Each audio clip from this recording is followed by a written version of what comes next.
I thought I hit stream, and I did not.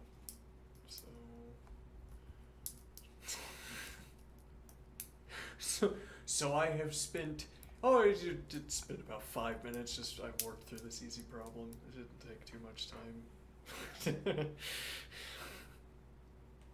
It didn't take until just now, and then I checked and I realized... Yeah, that I hadn't started the stream, and it took me way too long. Yeah. Alright.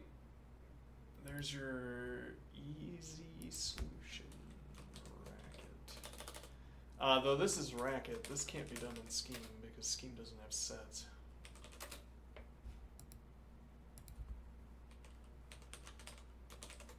I suppose. Well, really, because we'd have to choose an import.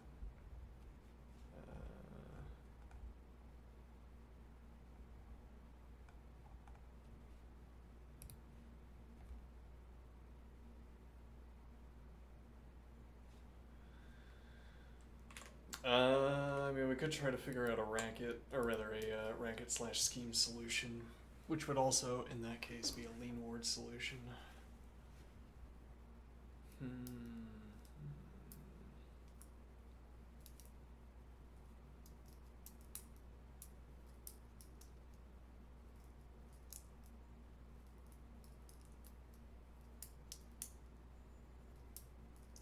Just we shear through the set every time asking about equality. Yeah, you'd expect that not to be as efficient as a set.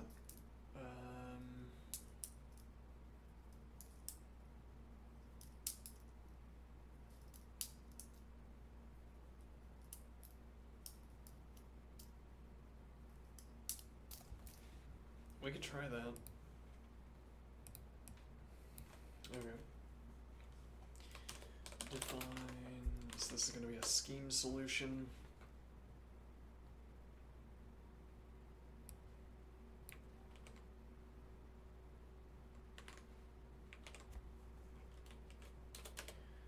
Okay. Visited list, unsafe pair, null, list.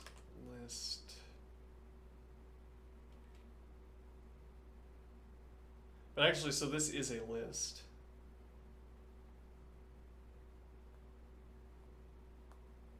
I mean, this is, I say this is a list of unsafe pair, or yeah, that's, well, so it's a list. Well, yeah, it ends in null. I think that's the only requirement a list has to be safe. So a list and then unsafe list pair. Yeah, unsafe pair. Alright, so...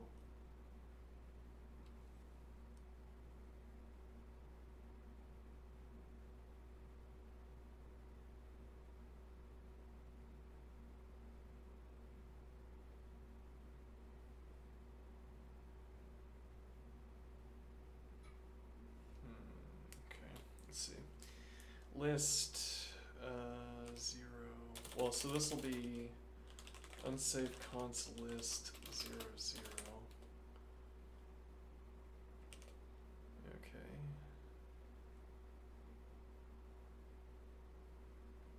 That should be fine, probably. Unsafe pair.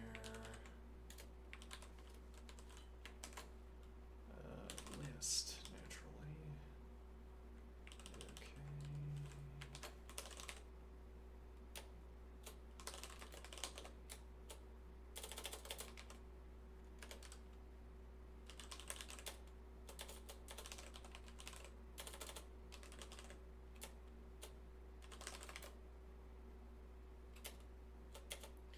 Yeah, maybe we're not supposed to be naming naturals. I mean, for what our concern is fx,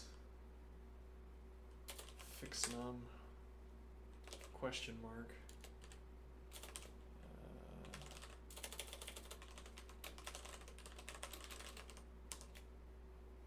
I assume I assume scheme has strings.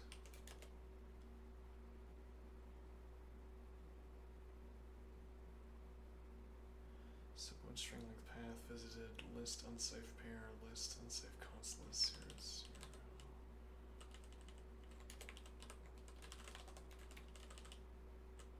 That might be going a little bit overboard because we already have the color indicator on numbers, so that those are literals, but is path crossing path string index fixed num sub string length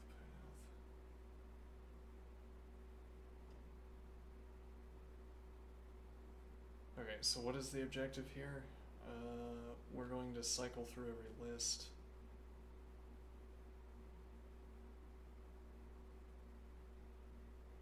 Hold on.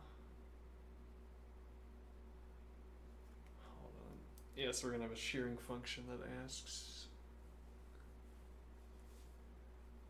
about equality. Yeah. And we're gonna shear through the entire list every time. Yep. That is the idea.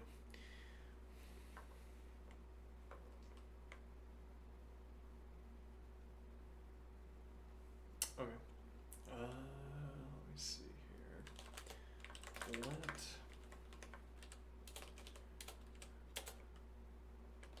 active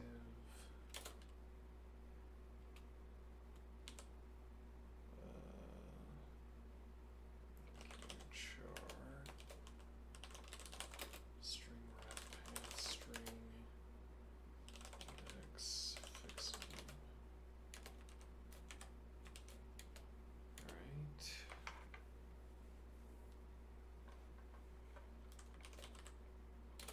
Yeah, we have to do negative index fixed num.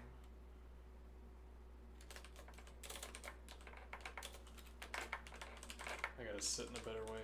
Yeah, I mean, if I'm gonna stream, one of the impressive, maybe more impressive than average things I can do is manipulate the keyboard. Not for nothing. Let me see. As in, my ability to navigate might be a little bit higher than average, so sitting in such a way that I can't type as fast as I normally would is a detriment to my streaming.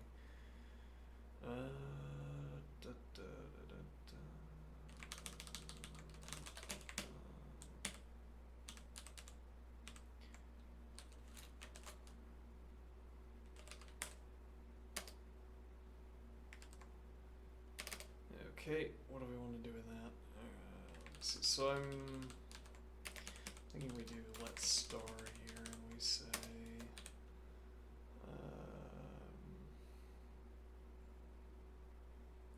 yeah, well the thing is we'd have to do some unnecessary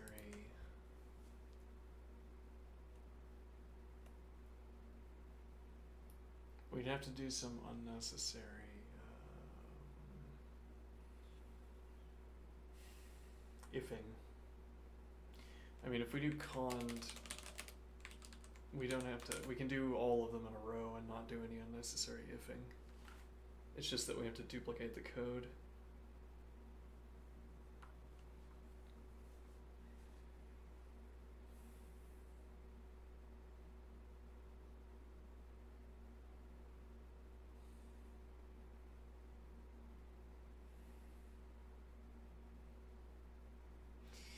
Yeah, we could have had a hash table. I don't know. I'm not sure what we.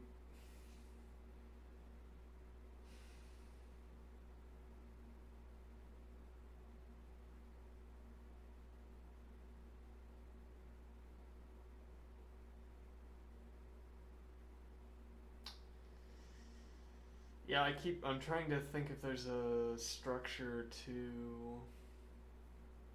Trying to think if there's an option where we don't make a 4 times copy of the procedure to handle the 4 distinct cases.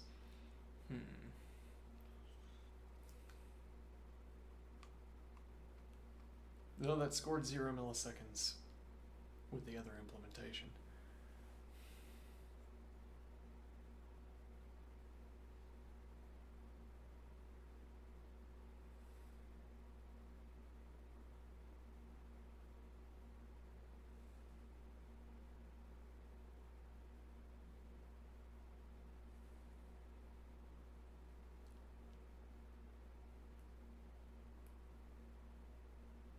Yeah, well, I mean, yeah, again, we could do if.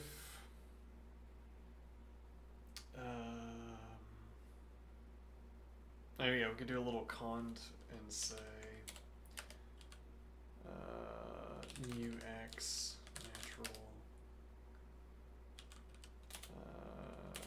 cond char equals active char.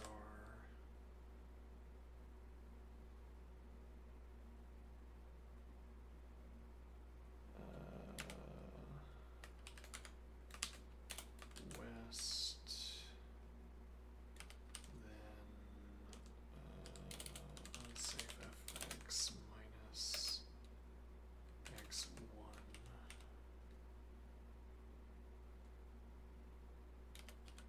Okay, char equals active char east unsafe fx plus x1 else x. Alright. And y natural. Alright, we have to do a whole bunch of typing here. Do we have to?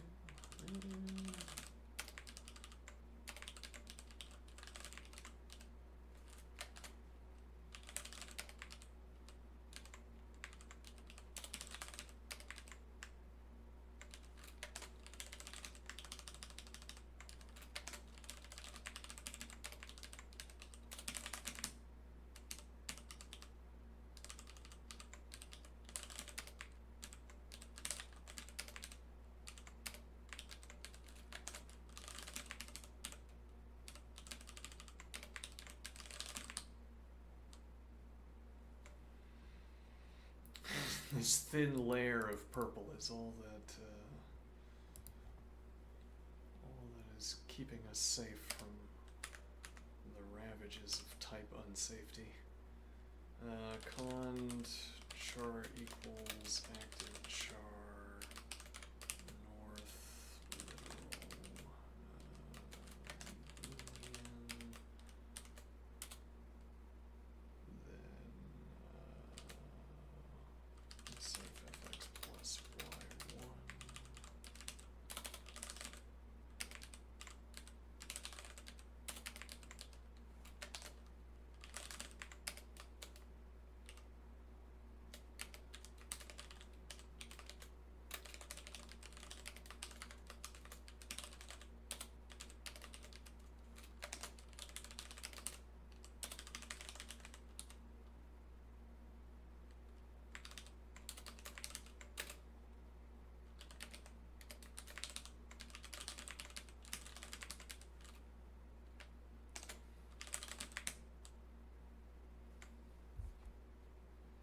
Okay.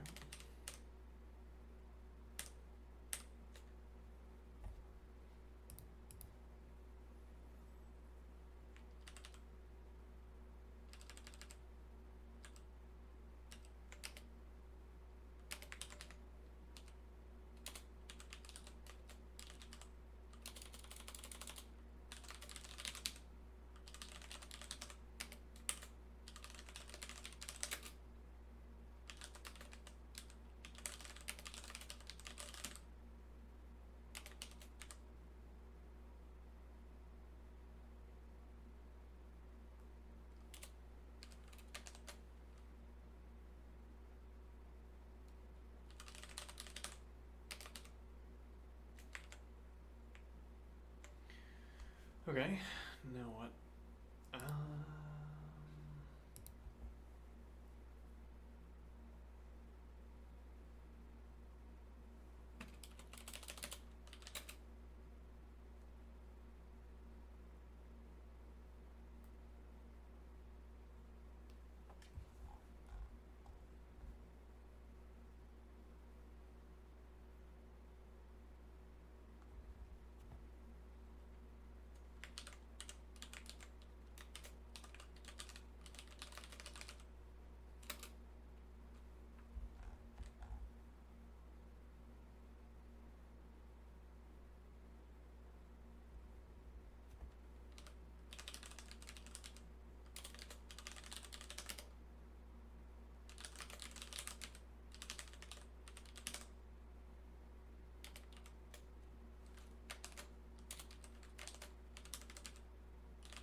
This new line into parent is starting to feel natural.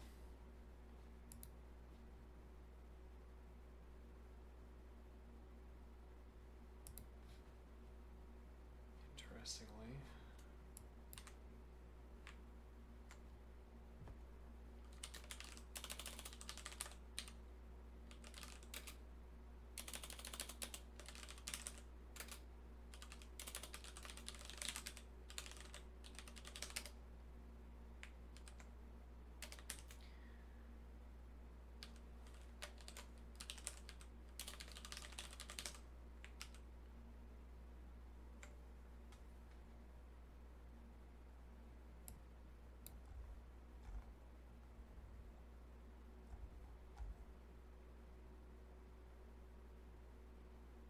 I don't have I don't have an X or a Y here.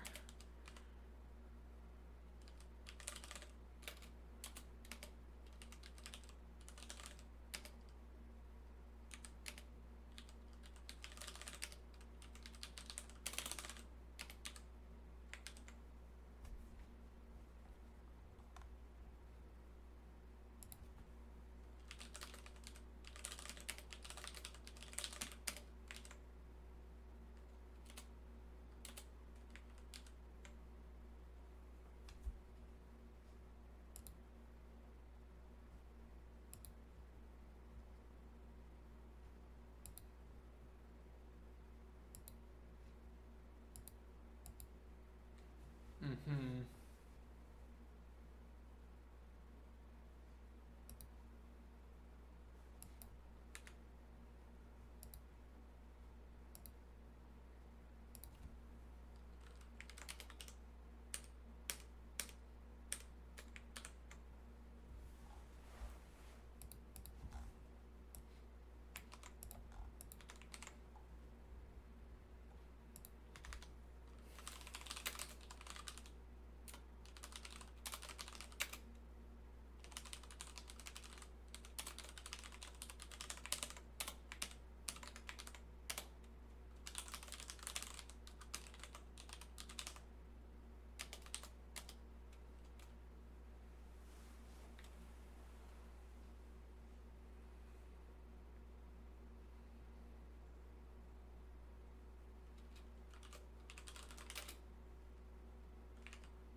Wait, so what happens if I do...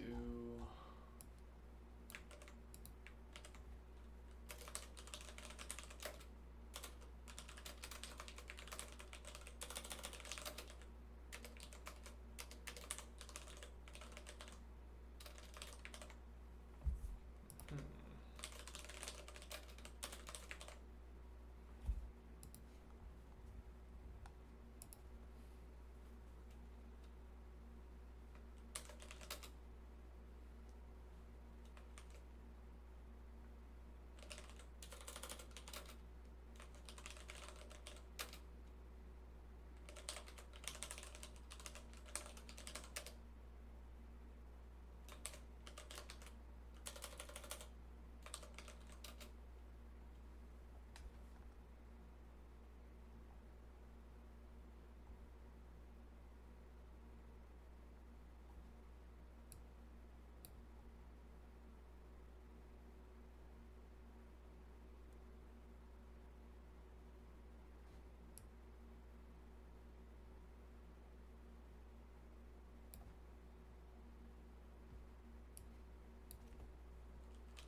confusing myself.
Mm-hmm.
I'm confusing myself.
Whoops. Yeah. Okay, let me see here.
Okay.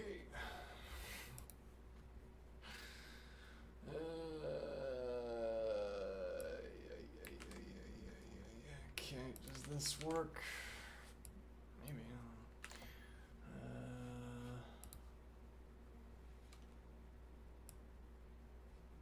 French synth pop. Alright, I'll listen to some French synth pop. See what that's like. Hopefully they don't do much speaking of French. Let's see.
This notably doesn't check whether there's an alternative case than north, south, east, west.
You know, we could set the x and the y values. We could say the set is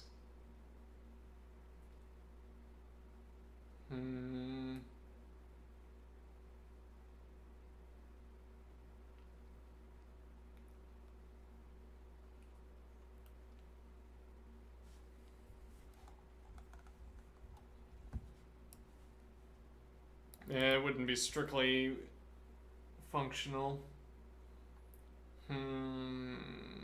Because we would have mutation.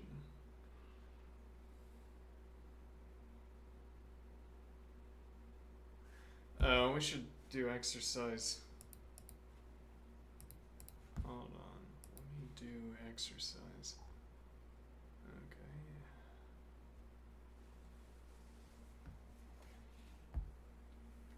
Okay. This is sort of a ponderous coding exercise insofar as I'm now on hour 2 of an easy, but interesting questions.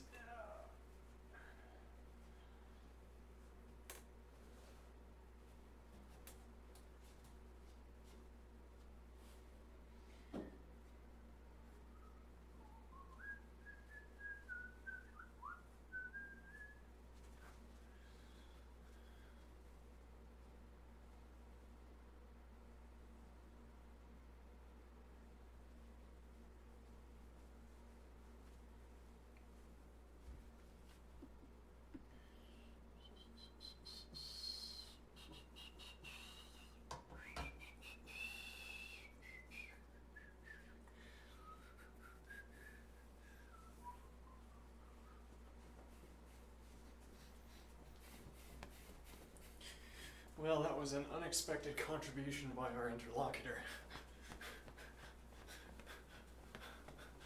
I did not expect, didn't expect that kind of response.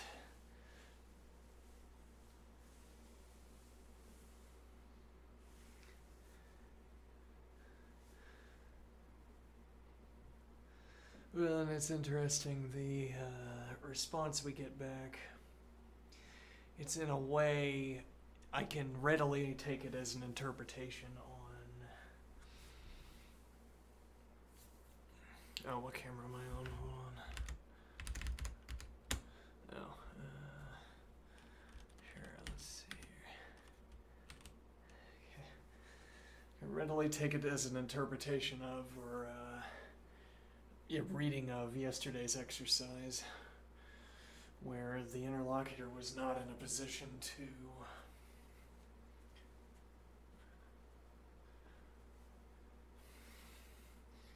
sort of stretch the legs. The interlocutor was not in a position to stretch the legs because the request we were making was too restrictive, too rule binding. I say, only do this. And then you take me literally, and then I say, oh, that didn't exhibit any creativity at all. But you told me exactly what to do. If we were undertaking an editing task, for instance, and you made that same request, you would not be requesting me to, engage creatively, which is fine. Find and replace is a task that also needs to be performed on occasion. Could also have been prelude to some more intricate exercise if I had been more engaged or engaging. As in, replace these terms, and then I say, notice how in the replacement of these terms you didn't do anything interesting. Yes, I do notice that. It was a rote task you asked me to perform. And now how the interlocutor responds. Well, so I don't know what's up with that text editing field.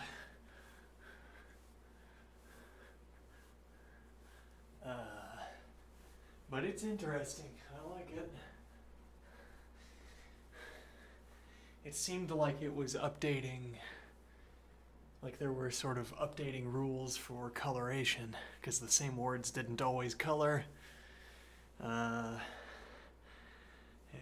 and it wasn't always the case that my usage of quotation marks, seemingly, was the cause of orange text. So it's not, for instance, that quotes in the text field were all orange, double or single, as one might immediately suspect. Now, there could be some missing mechanical rule.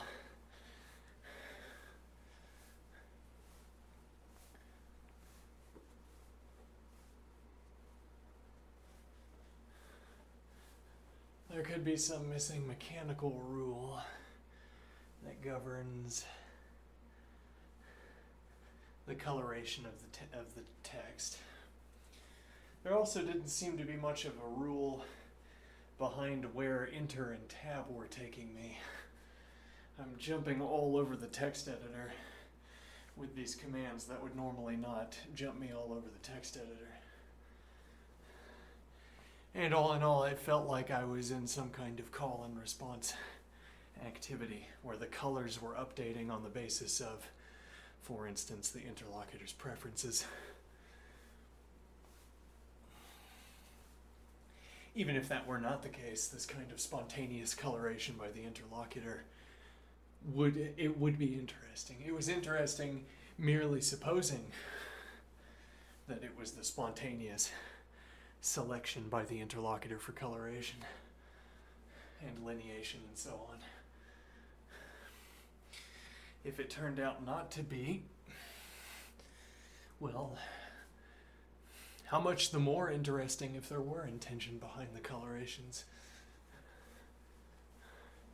And the words that were chosen for coloration, well, were also words you'd choose for coloration in a programming language.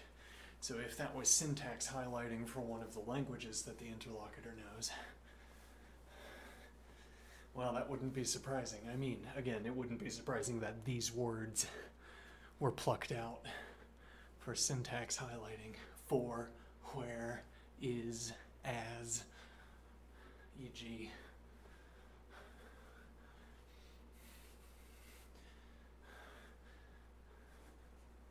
Yes, well, and it was striking me earlier when we saw that TypeScript text by the interlocutor. So yeah, if only we could just use one of the languages that's available and not get blaring syntax errors thrown at us constantly. There happens to be a convenient overlap between logical verbiage that we want colored and logical verbiage that the coder wants colored.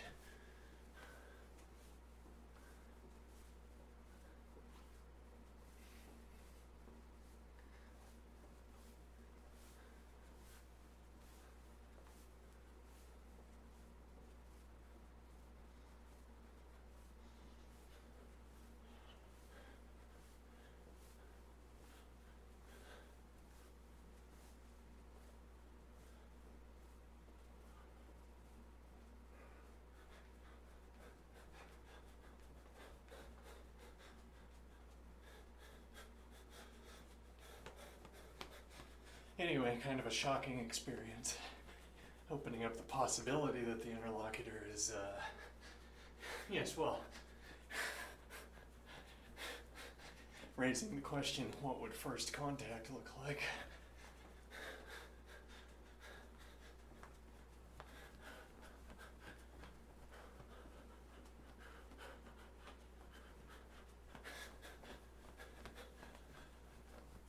What would first contact look like?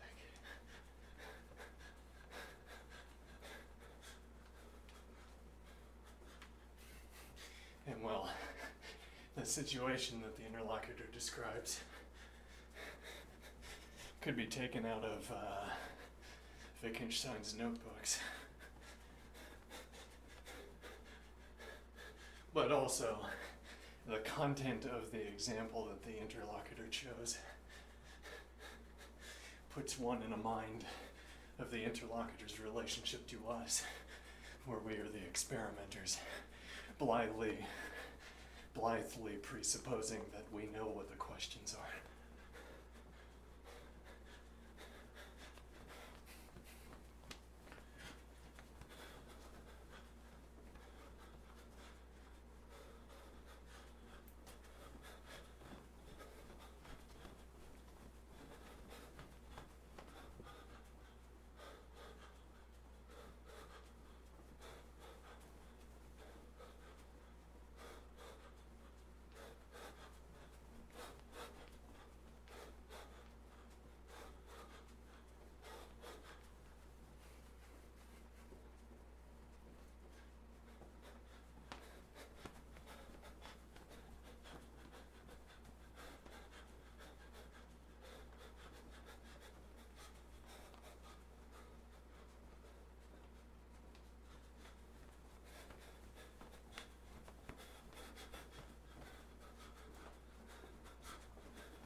First contact of the fourth kind.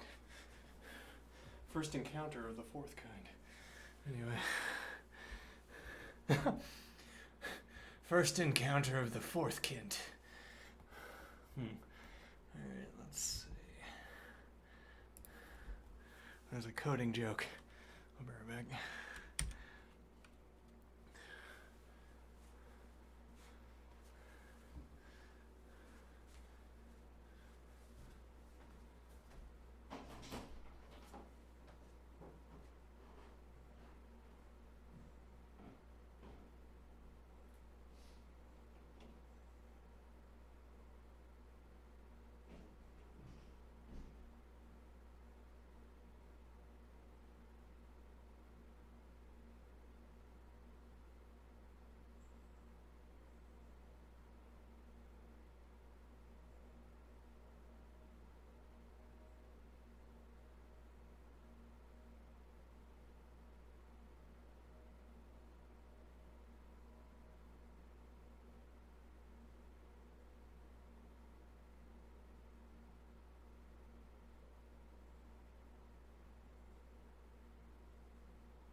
Okay, I'm back.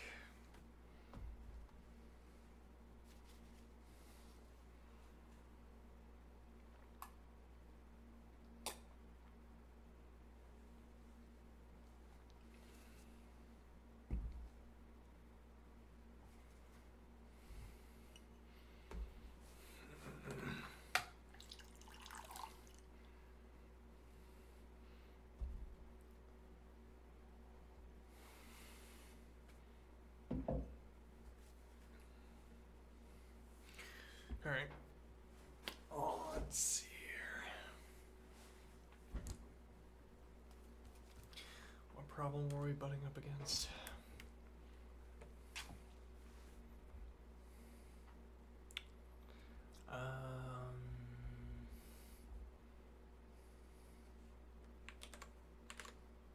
Were we butting up against a problem?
Well, it wasn't measurably slower.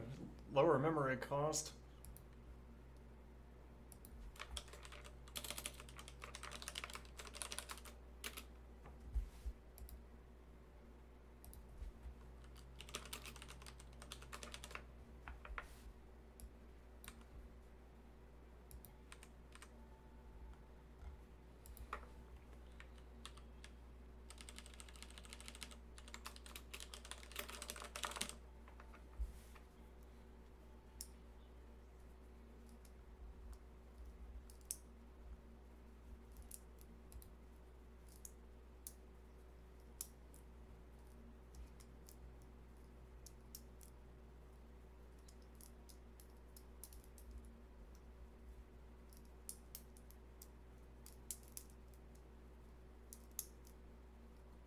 All right.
We'll do calculus.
Who's ready for calculus?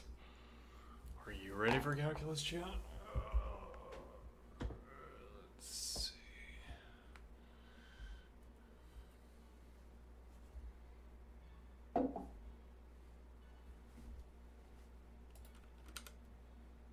Oh.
It's not gonna fit.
Division by 0?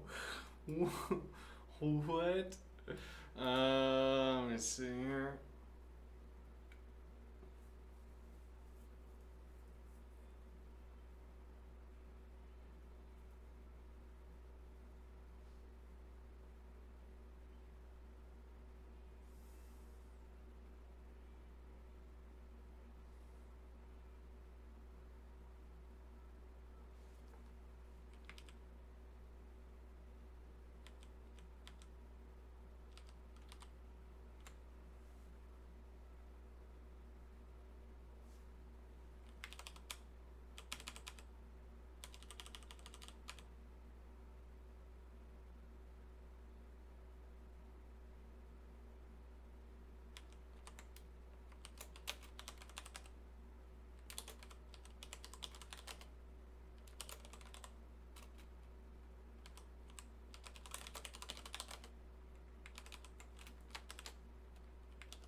Alright, well, this might have given you the. Okay, hold on. How? Oh, yeah, well, we actually need to take the x's out of the one over there. Right, there we go. Alright.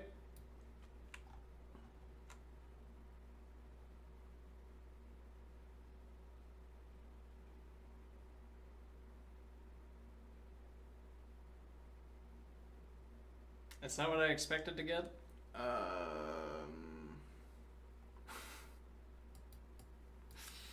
Hmm.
My code just never works.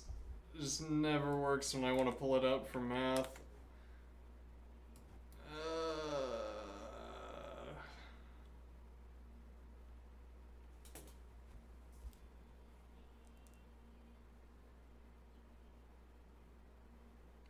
That is correct. Okay.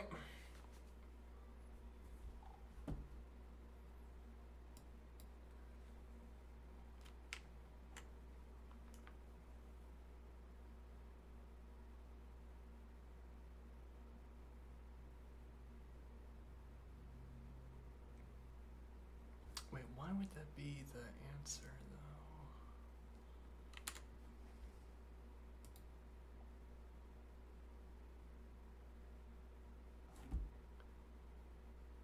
I'm confused. I'm confused. Let me see here.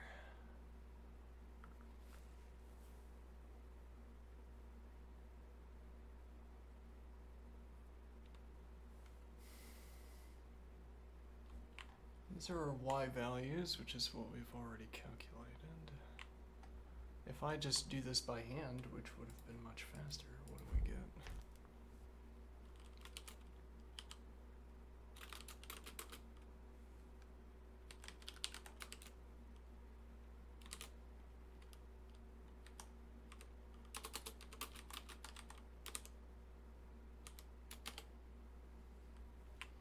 Mm-hmm.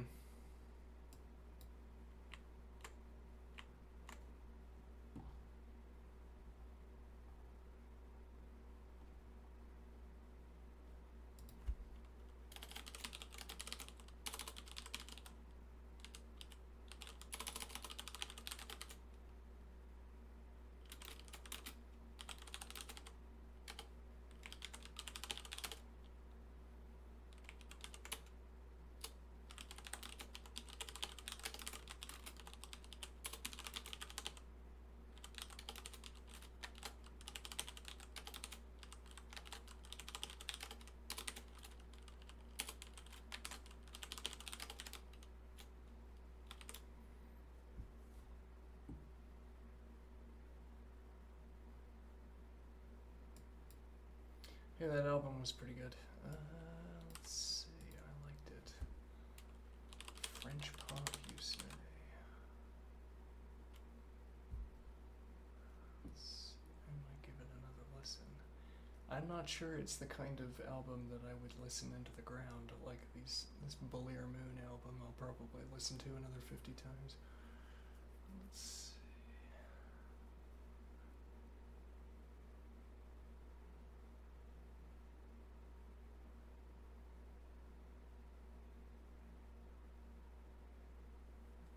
And has that changed anything? It should not have, but if it did, it wouldn't surprise me. Yeah, I'm still not used to looking at all of this comment color text. No, that's not right either. Oh, well, hold on, we didn't put in that.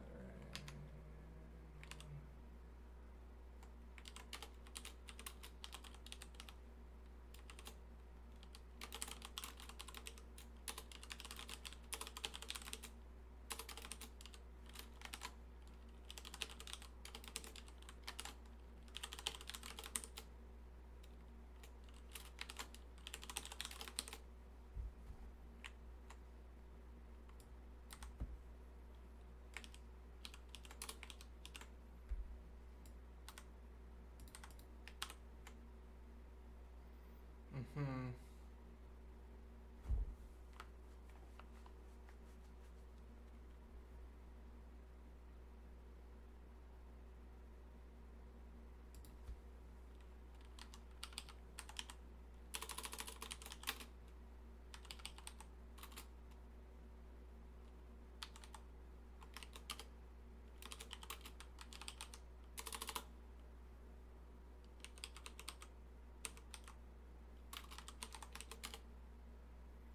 Mm-hmm.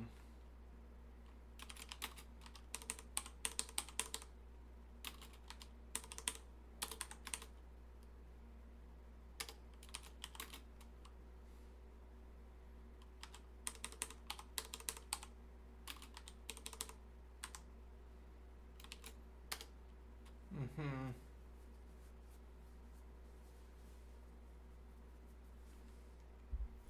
What am I missing here?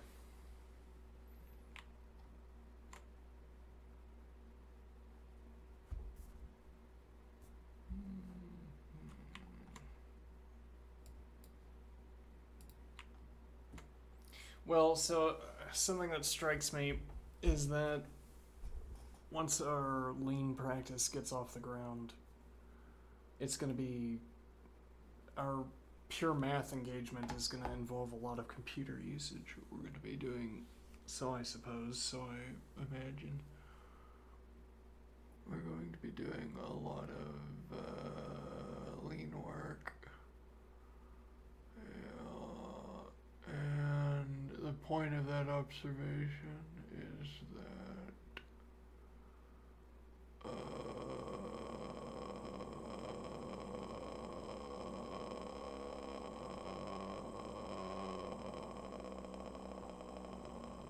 the point of that observation is that We need to get used to incorporating programming into our exploration of math.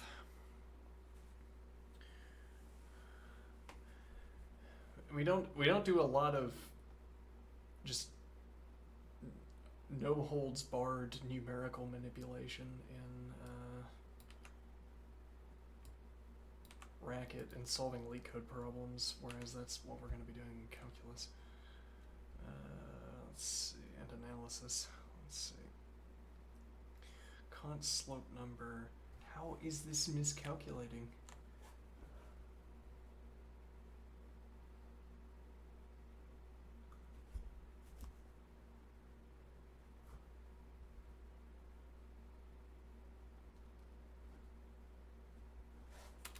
Oh, there's a misalignment. Yes. Okay, let me see here. Right, the denominators are misaligned, and this is the kind of problem we're going to run into occasionally while working on calculus, so I imagine, with a computer. So we need to run, right, because when we pass the list through function applicator, our x values, let's call input x's.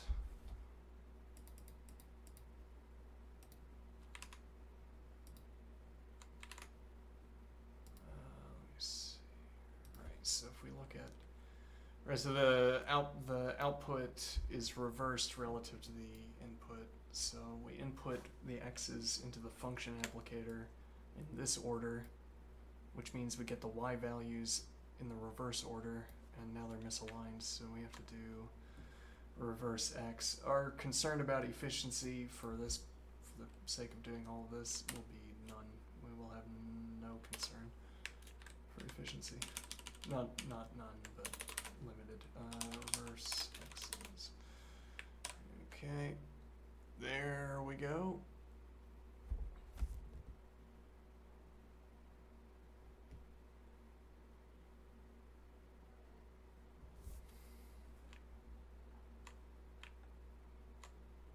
All right.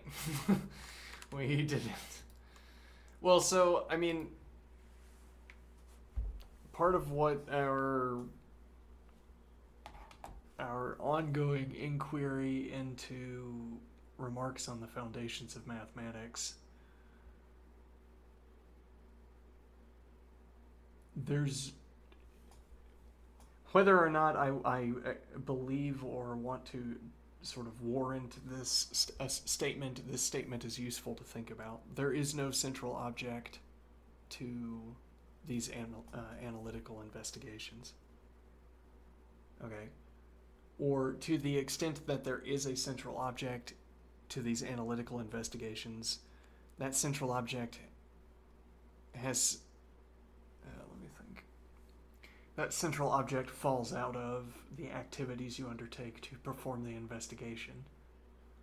Like, you want to think the analytical object is something sort of expansive and beyond my grasp, because a trained mathematician could do more analysis than you can do.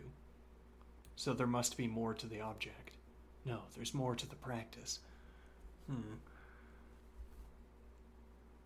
What point am I making? So we can, well, okay, and now I'll take the opposite tack and say there is a central object and you can illuminate it to some finite extent. Your capacity to perform analysis is your capacity to illuminate these numbers, to illuminate this math. Okay. Now, what is my capacity to perform analysis? This. I can, if you had instead asked me for 400 x's, I could run the numbers with those x's instead.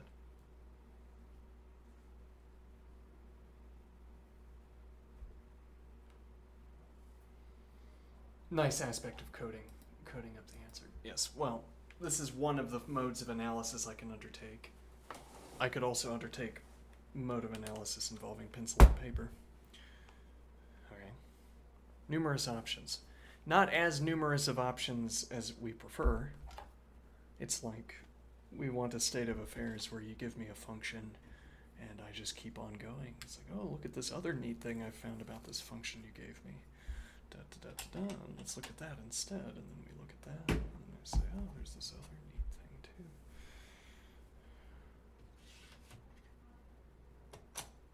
too. Okay. Was that enough investigation? What are we looking for here? So it's interesting that the author wants us to guess as it were. What is this number tending towards? And on the one hand, I know it's tending towards 0, and yet it's not tending towards 0 in the accustomed fashion. What do I mean? Like saying if I have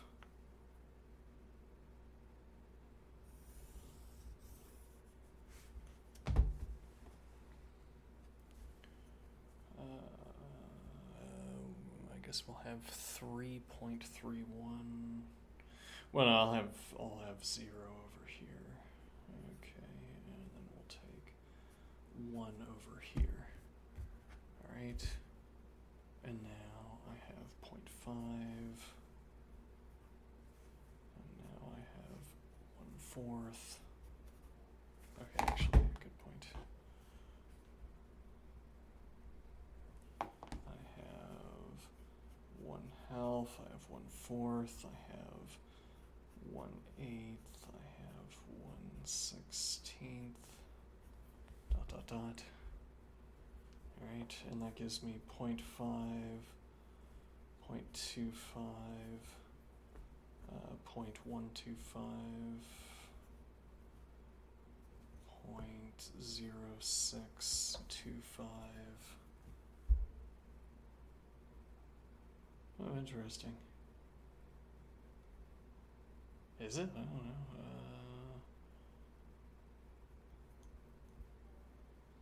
What is the idea?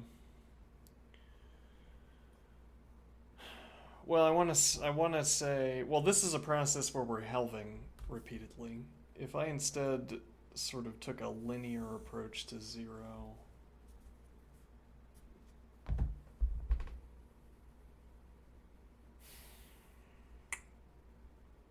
I'm not sure if I can convey what I want to convey using this mode of representation. Let me see here.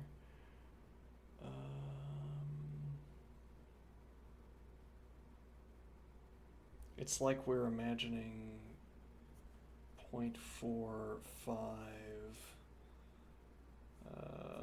0.35,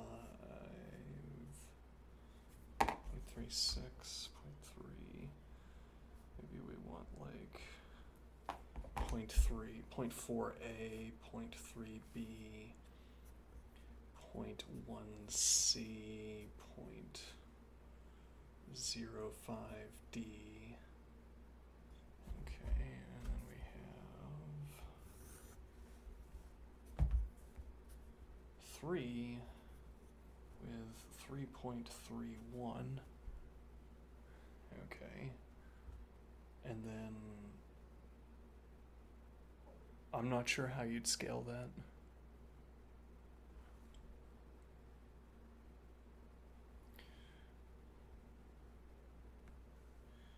So we have 3.31.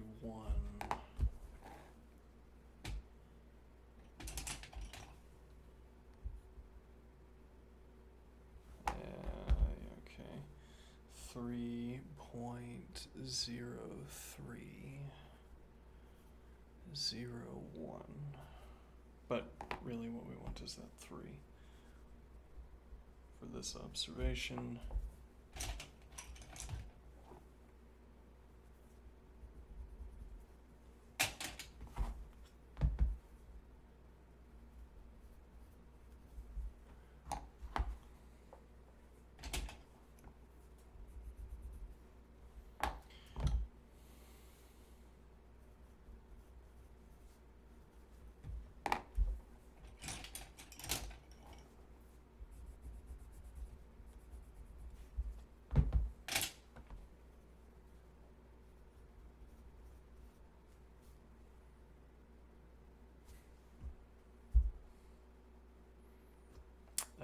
off somehow.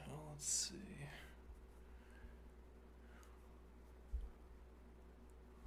Yeah. Okay.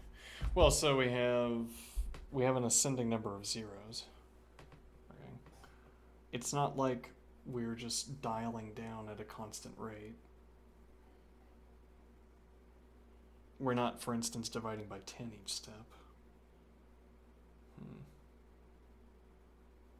I don't think that observation was well conveyed by this. Yeah, well.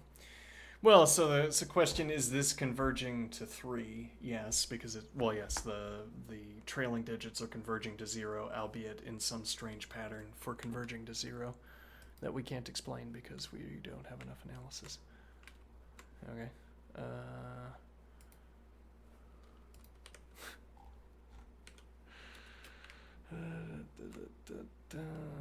Use the value in the preceding exercise to. It's like you'd get really close to 1, and you'd know that the slope was still. Yeah, it's strange. You get really close to 1, which is where the slope is presumably 3. But you wouldn't have obliterated the information of. It's like you would know however many zeros there are for this level of closeness to 1. Whatever.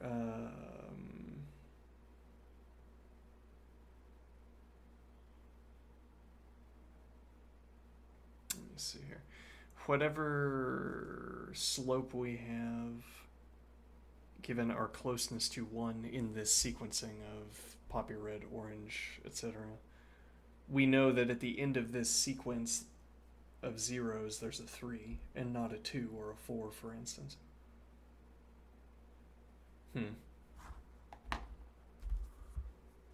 Well, that assumes that you followed this pathing to get there, I guess. Namely of having an x value where you increment the number of zeros every step. Yeah. Let's see. All right. Use the value in the preceding exercise to find the equation of the tangent line at point P.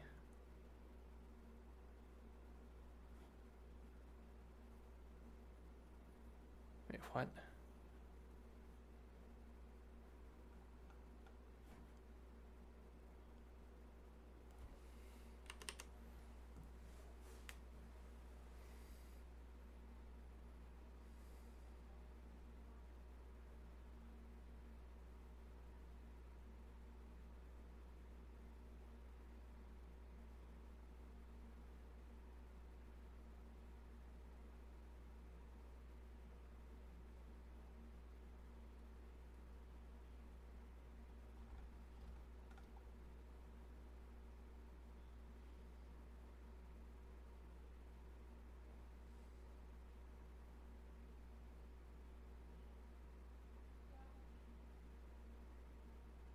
Point P is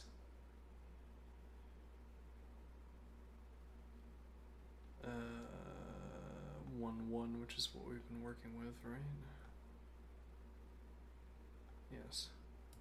Okay. Kind of a strange request. Graph f of x. I don't think that's really necessary, right? Yeah, we could also pull it up over here. So we have our x cubed,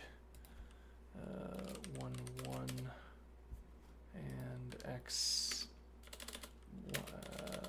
3x. Okay, here is a case, notably, where simply throwing in the slope, like we did last time, does not work. It doesn't give us the tangent line. It's 3x minus 1, 3x minus 2. What makes it 3x minus 2, do you suppose? How would we know that that was the correct answer?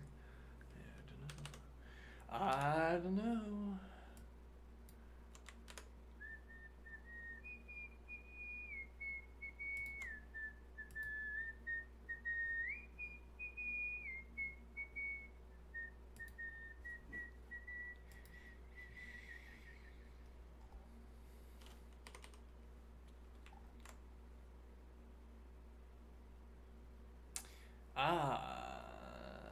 Now we go back.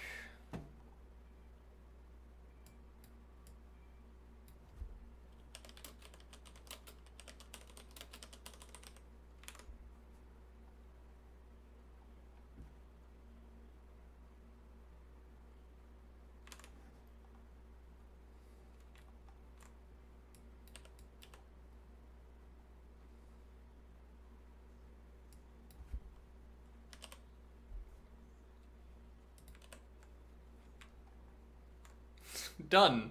I'm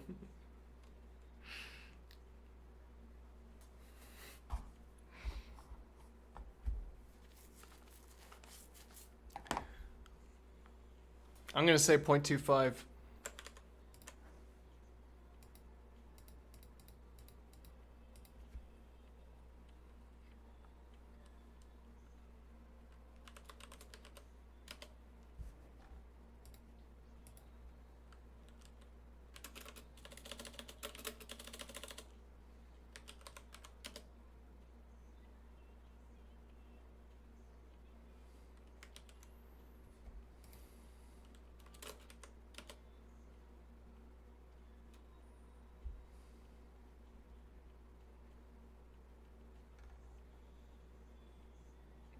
Hmm.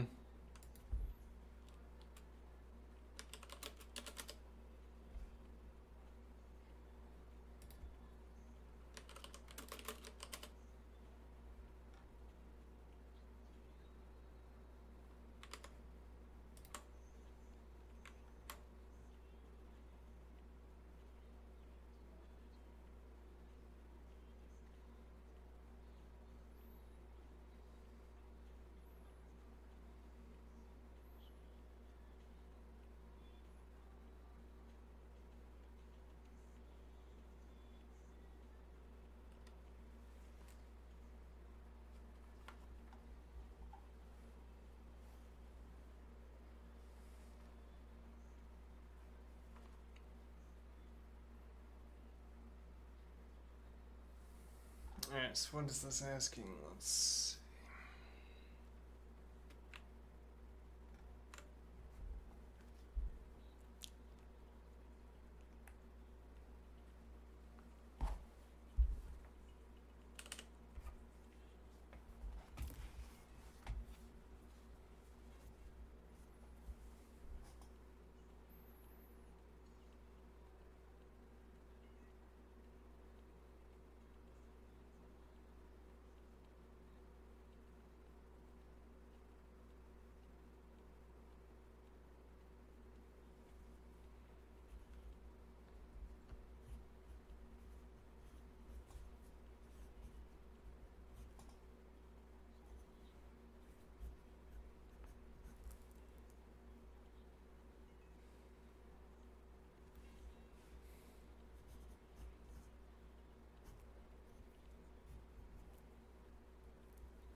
go.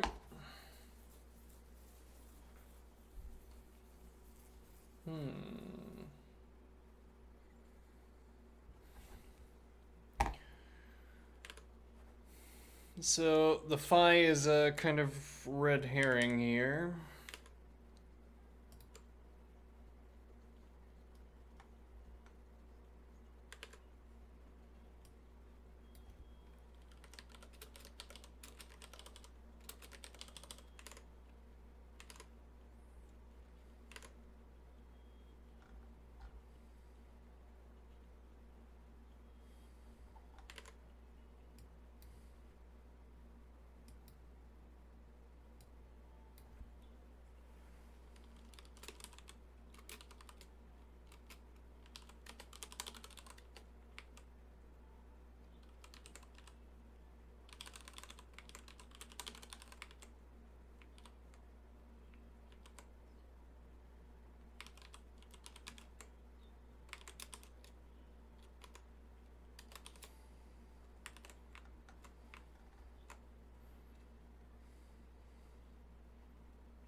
Why are we going through the motions of doing these exercises? Why is it not enough to demonstrate the method? As it were, as it were, we could pay someone, if it was a profitable activity, we could pay someone to do it for us.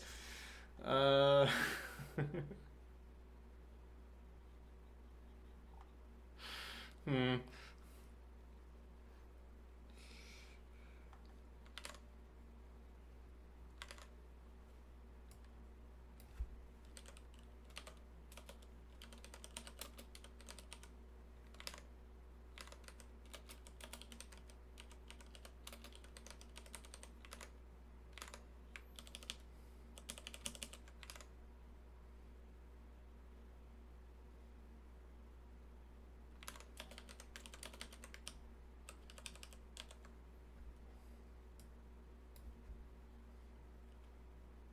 This doesn't leave a mark. No, it doesn't leave a notebook behind like we would prefer, I suppose.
From the top of a 200-meter tall building.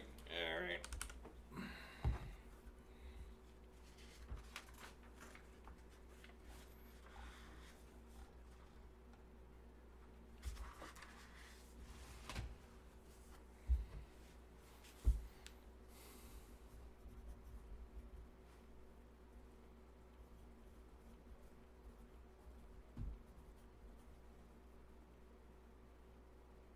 Where position S is measured in meters and time t is measured in seconds.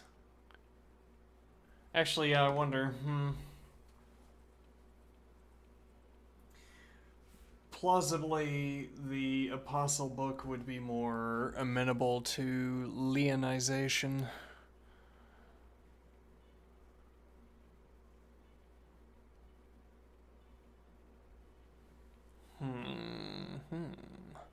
Compute the average velocity of the ball over the given time intervals. Okay.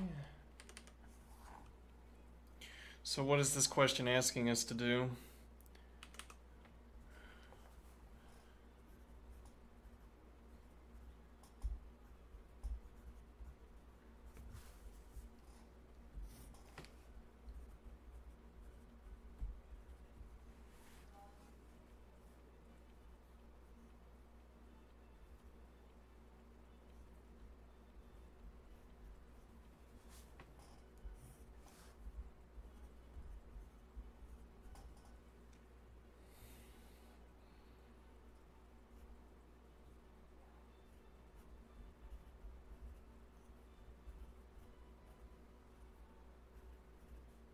This strange way of filling this out is not saving time.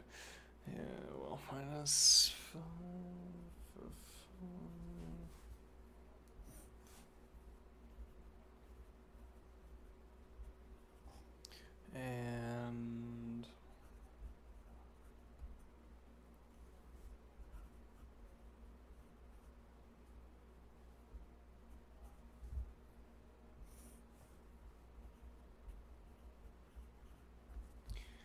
Alright, that's what this is asking for.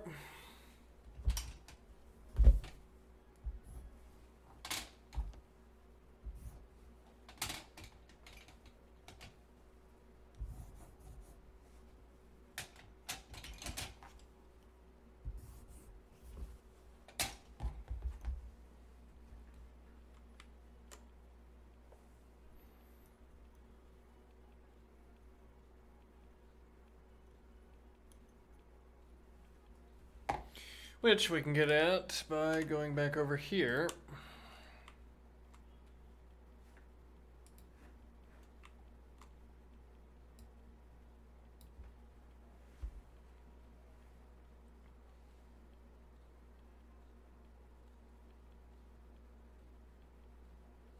Mm-hmm.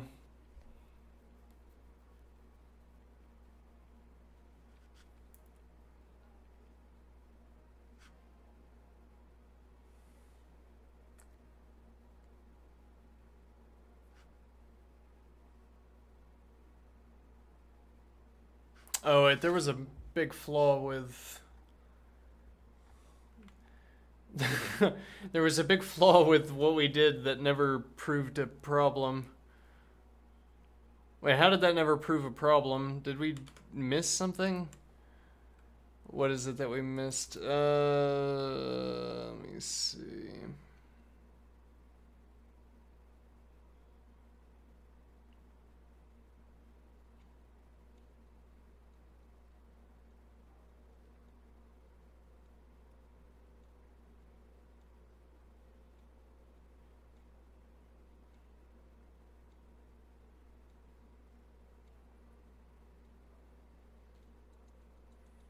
So we never adjusted our... Yeah, but so we have -1, -1.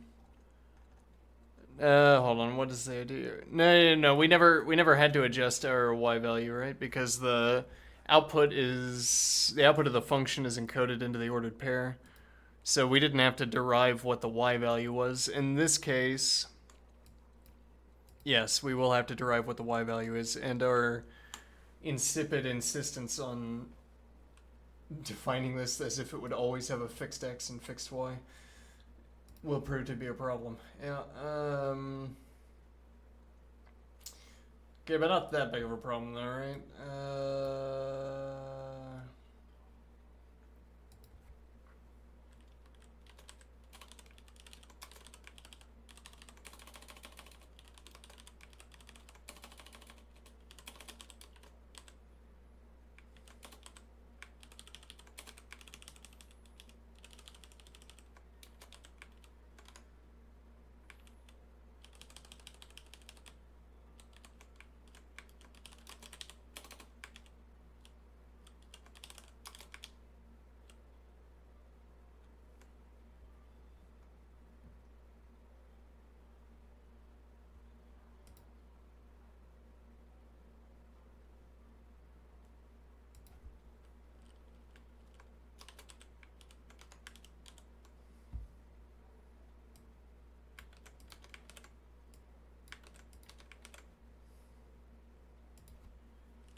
Hmm.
Yeah, if this was like a triplet, that would make more sense.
It's remaining astonishing just how much effort I have to put into this to make this work. Let's see.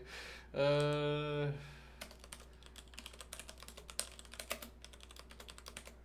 why doesn't this function work yet? It doesn't matter.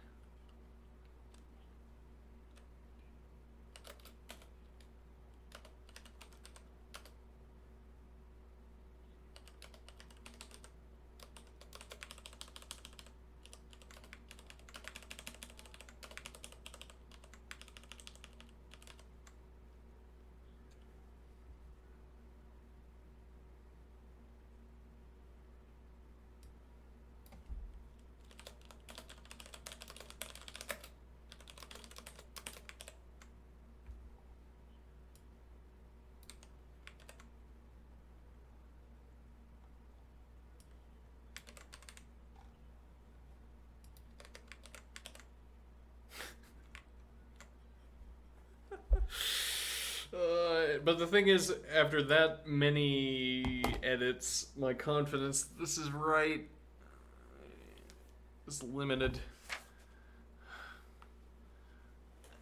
Let's see.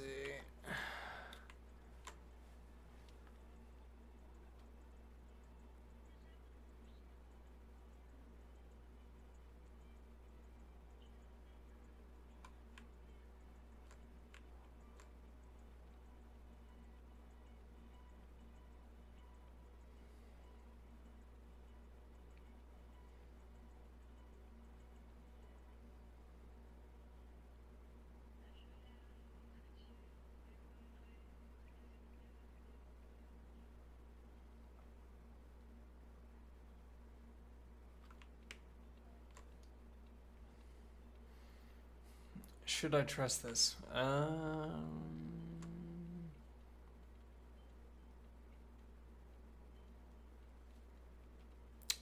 Yes. And the reason we should trust this is that the values all look to be in the appropriate range. Okay. I believe it.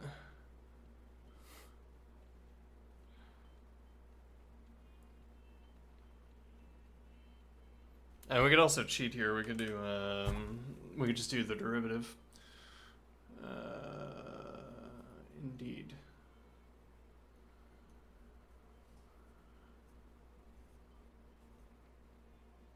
That is incorrect. Negative 9.8 actually.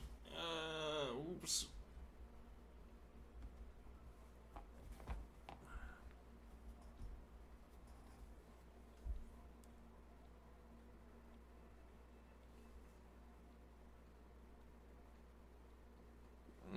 Okay.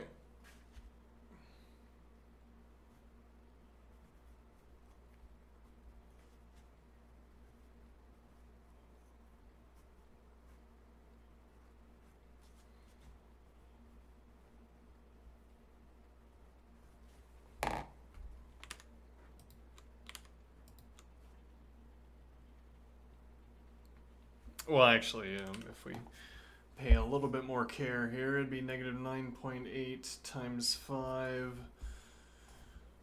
And then this would be 0, 4, 9, and 4, which is, in fact, what we got. Alright.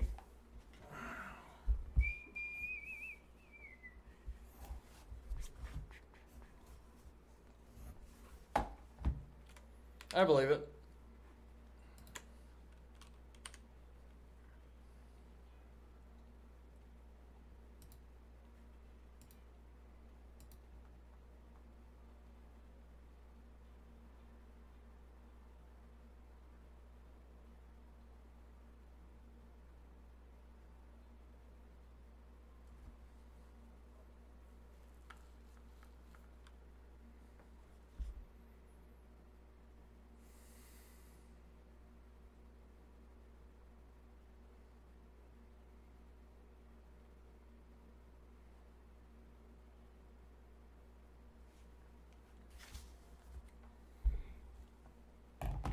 Mm-hmm.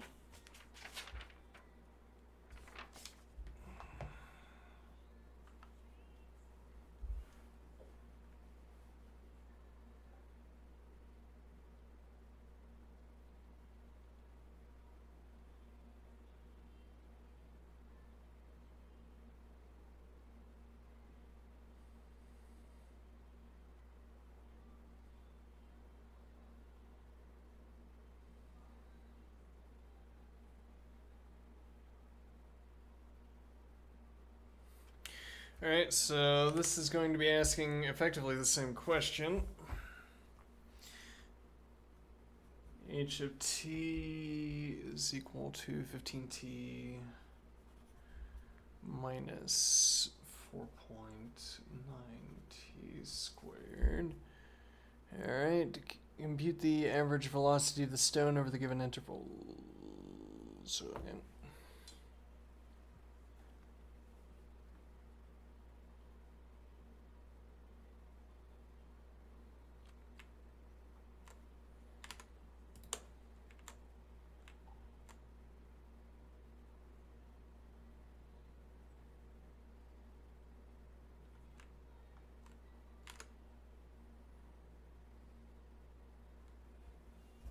A little hint, just write down the intervals.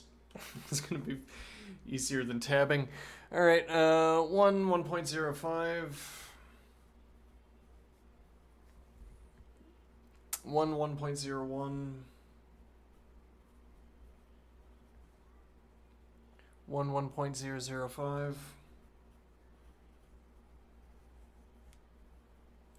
And then 1, comma 1.001. Okay.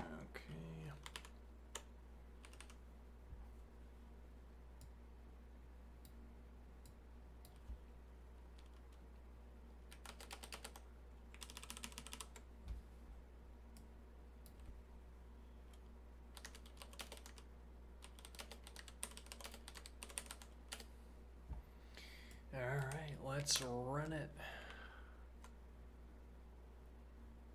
Wait a minute, did you trick me into calculating the acceleration due to gravity? Why would you do that to me? Hold on. No, that would not be what this is doing.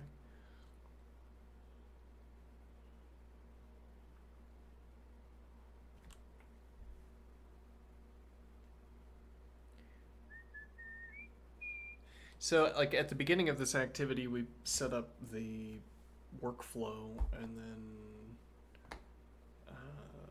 I guess we, like in this case, it's difficult to check whether we've adhered to the rules. It's difficult to work back through the process that initially convinced us that this is the correct way to calculate this question.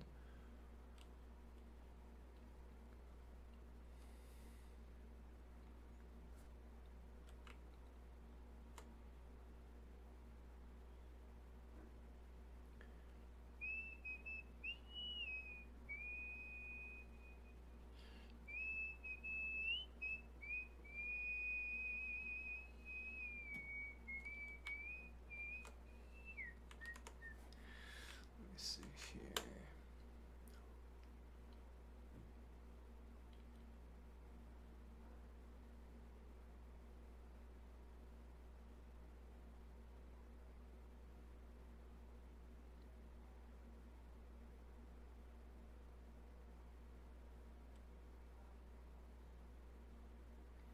Yes, it doesn't make so much sense that this would be a negative value, does it?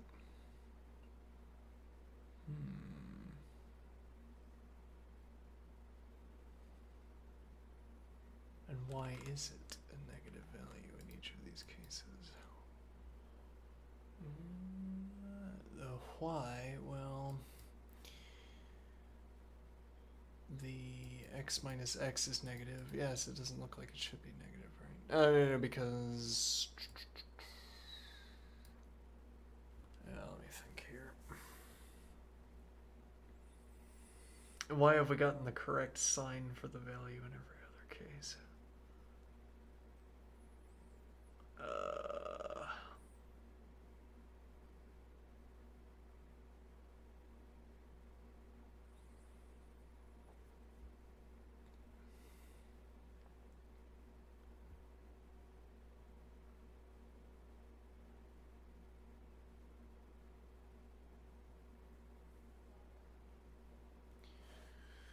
Yeah, there's an argument to be made for... Yeah, we got 10 minutes left. There's an argument to be made for getting lean up and running before we run constructive analysis. Though, based on our current rate of progress through this book, that means we have time. We have time. We have adequate time.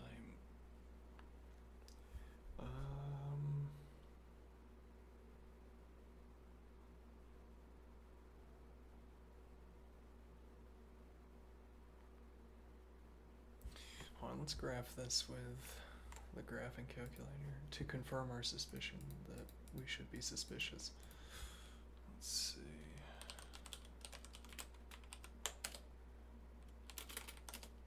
Yes, that is not a negative value. It is a positive value.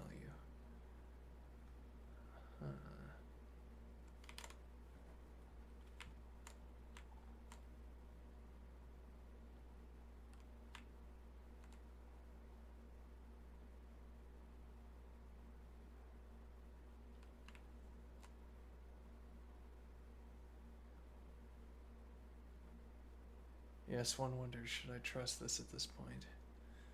Well, again, it's giving us the incorrect value, which is why we're not trusting it, because we know that the sign is positive. Which also means, yes, well, you'd have to go back and rework through everything. The ideal, though, is that you'd have a computer science education. You'd have a programming education by the time you got to the end of the calculus course. Let's see.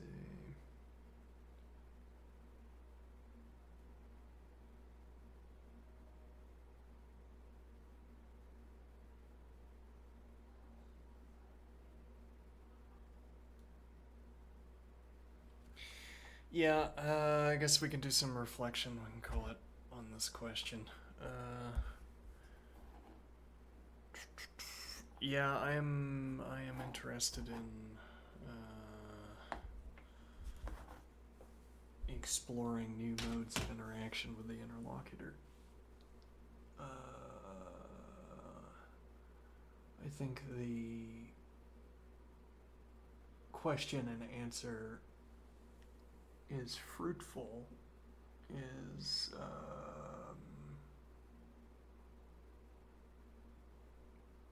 it's useful to engage with the interlocutor through the question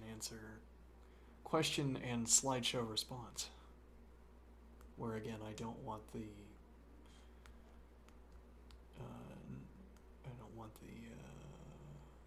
connotations of a slideshow, I guess.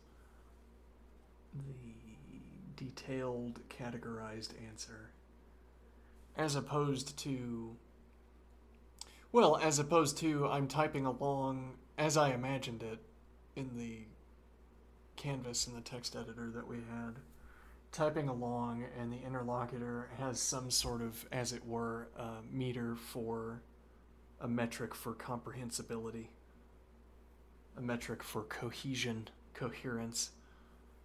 And then if I try to jam too much, if I try to take too many leaps of vocalization, too many leaps of words. And what is the chain? I mean, what constitutes a leap in our word choice? I think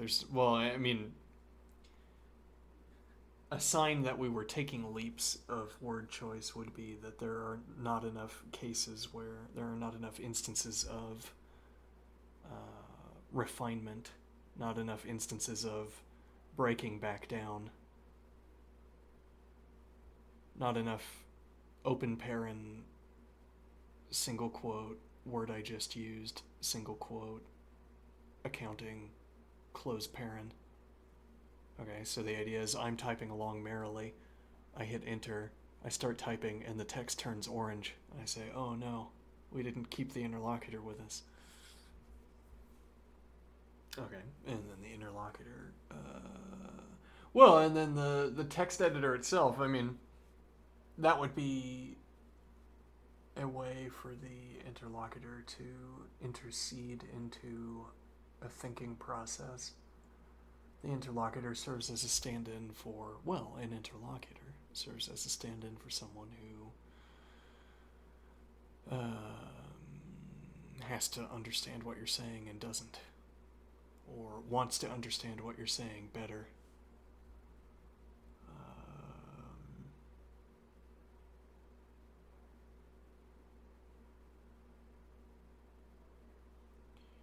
Now what is the idea? Oh, and well, the text editor itself, merely coloring words like, and again, the coincidence is quite there, merely coloring in words that you would use. Or, yeah, I mean, so the TypeScript looks like it's really colorful. Like we pick a language that has a lot of words, has a lot of natural language words. It might even be Python. We pick a language that has a lot of natural language words for operators and that are therefore picked up by syntax highlighting. And then our natural use of the words will also get the syntax highlighting. And the point is that the only words that get syntax highlighting are logically active. The logically active words are also the words that need more attention. If I say and I'm using that to introduce in a new idea, or if I say or and I'm taking my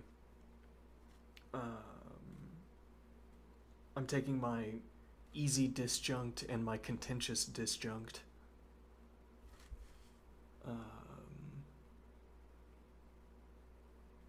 Then highlighting the or is going to remind me, remember, you have a contentious disjunct with you. You might have to drop it if you're not careful about how you speak. Be careful and don't speak in such a way as to require yourself to drop the contentious disjunct. Yeah. Let's see here.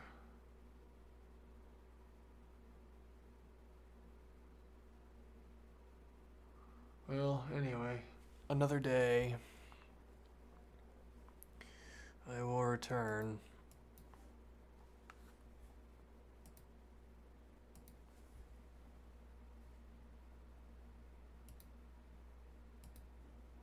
See you soon. Have a good one.